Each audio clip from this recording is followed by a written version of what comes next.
Sir Hanuman తర్వాత అంటే accidental కాకతాళీయంగా ఈ కథ వచ్చిందా? లేకపోతే మళ్ళీ హనుమాన్ తర్వాత ఇక నా స్థాయి పాన్ ఇండియా స్థాయి ఈ లార్జర్ దెన్ లైఫ్ స్టోరీలే చేయాలని ఫిక్స్ అయిపోయారు?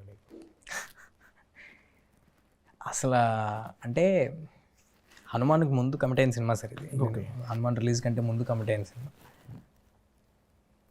పాన్ ఇండియా స్థాయికి అది కాదు సార్. అంటే మనం చెప్పే కథ అన్ని ఏజ్ గ్రూప్స్కి రెలవెంట్గా ఉందా లేదా, ఎమోషన్ అనేది ఒకటే, ఒక ఒక ప్రాబ్లమ్ని చూపించే విధానం అనేది ఒకటే ఇండియాలో ఎక్కడ చేసినా. సో నేను ఇందాక చెప్పినట్టు నా దగ్గరికి ఏదైనా కథ వచ్చినప్పుడు నేను గమనించుకునే ప్రతి సినిమాలో అవన్నీ గమనిస్తాను కాదు, బట్ నేను కొన్ని పర్టికులర్ సినిమాల్లో కథలు చెప్పినప్పుడు నేను గమనించేది ఏంటంటే, ఇది ఒక క్లీన్ ఫిల్మా, నన్ను నేను చూసుకుంటున్నానా, can I be part of this film, and థియేటర్కి రావడానికి ఆడియన్స్కి ఎక్సైట్మెంట్ ఉందా ఈ కథలో, అదర్ దెన్ స్టార్ క్యాస్ట్ తీసేసి మ్యూజిక్ తీసేసి ఇంకోటి తీసేసి కూడా కథగా దానికి ఆ బలం ఉందా లేదా అనేది వెతుక్కుంటా.